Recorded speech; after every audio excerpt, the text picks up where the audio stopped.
Hello Visakha, అందరికీ నమస్కారం. పాత్రికా మిత్రులకి, మీడియా సోదరులకి, ఇక్కడికి వచ్చిన పోలీస్ డిపార్ట్మెంట్ వారికి అందరికీ స్వాగతం, సుస్వాగతం. అలాగే ఇందాక ఈ వేదిక మీద అద్దిరిపోయే డ్యాన్స్ చేశారు.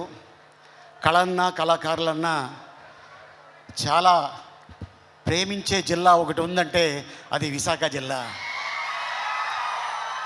ఎంతోమంది కళాకారులు ఇక్కడి నుంచి వచ్చారు, డైరెక్టర్స్ వచ్చారు, మ్యూజిక్ డైరెక్టర్లు వచ్చారు. కానీ విశాఖలో ఒక వజ్రం ఉంది. ఆ వజ్రం పేరే పూరి జగన్నాథ్. నాకు హాలీవుడ్లో ర్యాంబో తెలుసు, ఇక్కడ టాలీవుడ్లో మా ర్యాపో తెలుసు.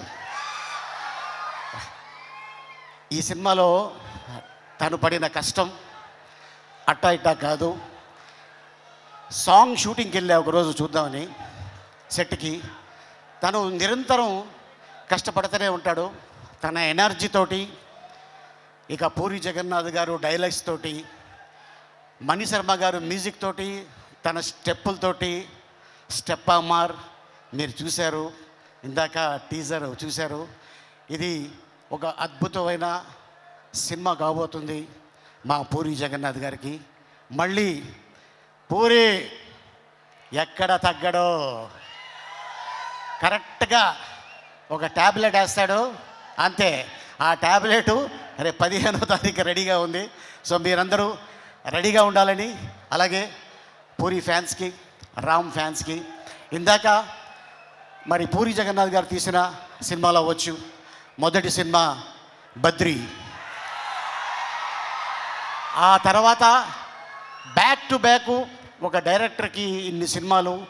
ఈడేట్ అవ్వచ్చు, అమ్మ నాన్న తమిళమ్మ అవ్వచ్చు, శివమణి అవ్వచ్చు, ఒక టెంపర్ అవ్వచ్చు, ఒక బిజినెస్ మ్యాన్ అవ్వచ్చు, అలాగే బుజ్జిగాడు ఫ్రమ్ చెన్నై. తర్వాత మళ్ళీ కెమెరామెన్ గంగతో రాంబాబు. ఆ తర్వాత మళ్ళీ ఇప్పుడు స్మార్ట్ శంకర్ అయిన తర్వాత, సో మన అందరికి తెలుసు కోవిడ్ మొత్తం ప్రపంచాన్ని కుదిపేసింది. ఆ టైంలో లైగర్ సినిమా ఒక అద్భుతమైన చేయాలని చెప్పేసి అనుకొని ట్రై చేశారు. ఓకే, భగవంతుడు మనకి అవకాశం ఇవ్వలేదు. ప్రతి డైరెక్టర్కి, ప్రతి హీరోకి, ప్రతి నిర్మాతకి, ప్రతి బ్రాండర్కి ఒక హిట్ ఫ్లాప్ ఉంటుంది. ఏ డైరెక్టర్ అయినా, ఏ నిర్మాత అయినా ఫ్లాపు తీయాలనుకోరు, హిట్టు తీయాలి అనుకుంటారు. ఎందుకంటే జనాల్ని మెప్పించాలి, హిట్టు కొట్టాలి అని ఆ ఉద్దేశంతో ఒక పాయింట్ని తీసుకొని సినిమా చేయడం జరుగుతుంది. మళ్ళీ ఇప్పుడు ఈ ఆగస్టు 15th రాబోయే సినిమా డబుల్ స్మార్ట్ శంకర్. ఇక మా ర్యాపో థియేటర్కి పట్టిన తుప్పిని వదిలిపెట్టడానికి 15వ తారీఖు వస్తున్నాడు. సో మీరందరూ రెడీగా ఉండండి. అలాగే ఇక మా కావ్య క్యా కామ్ కర్ దియా, అరే రే రే రే రే రే, అమ్మాయి ఏం డ్యాన్స్ చేసిందంటే అద్భుతంగా డ్యాన్స్ చేసింది. అలాగే ఇక మా వంశీ, అలాగే మా భద్రం, మా విషు, తను కూడా చాలా కష్టపడి, అలాగే మా నిర్మాత చార్మి కౌర్ గారు అండ్ ఎంటైర్ యూనిట్ ఈ సినిమాని సక్సెస్ చేయాలని చాలా కష్టపడ్డారు. డెఫినెట్గా ఫలితం దక్కుతుందని నేను ఆశిస్తున్నాను. సో మా నమ్మకాన్ని మీరు ఒమ్ము చేయాలని నేను కోరుకుంటున్నాను. ఈ సినిమా పెద్ద హిట్ అవ్వాలని ఆ భగవంతుడిని కోరుకుంటున్నాను. ఈ అవకాశం ఇచ్చిన విశాఖ ప్రజలకి ధన్యవాదాలు. Thank you so much. Once again happy friendship day. ఓ హ్యాపీ ఫ్రెండ్షిప్ డే అలీ గారు. మీకు కూడా థ్యాంక్ యూ సో మచ్. కాదు, మీరు ఆ లాస్ట్ డైలాగ్ ఏదో ఆ లాంగ్వేజ్లో ట్రై చేస్తారేమో అనుకున్నా నేను. ట్రైలర్లో వచ్చిందే రోహిణితో చెప్తున్నారే, అది ఒకసారి అదేదో భాషలో విని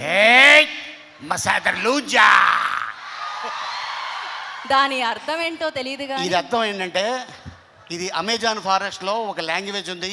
ఆ లాంగ్వేజ్ని కనిపెట్టి ఆ క్యారెక్టర్ని క్రియేట్ చేసింది పూరి జగన్నాథ్. ఈడియట్లో మీకు తెలుసు, బండి మీద ఎందుకు వస్తానో, ఎందుకు ఇసుకేస్తానో నాకే తెలీదు.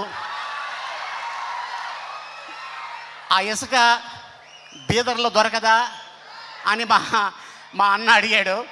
అది అక్కడ దొరకదు, ఇక్కడి నుంచి తీసుకెళ్తున్నాను. కానీ ఇసుకే చూశాడు, కానీ నేను తీసుకెళ్ళేది ఇంకోటి బండ్లు. అదనమాట. So thank you so much. దాని అర్థం ఏంటి అంటే హ్యాపీగా నవ్వుకోండి అంతే. నాకు అది తెలుసు. డెఫినెట్గా ఎస్. నా కోసం ఆ లాంగ్వేజ్ కనిపెట్టి రాసి నువ్వు అద్భుతమైన క్యారెక్టర్ సృష్టించి చేశా.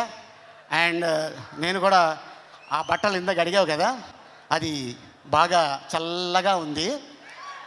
బొంబాయిలో షూటింగ్ చేసాం. అది కాయ కచౌడి అన్నమాట.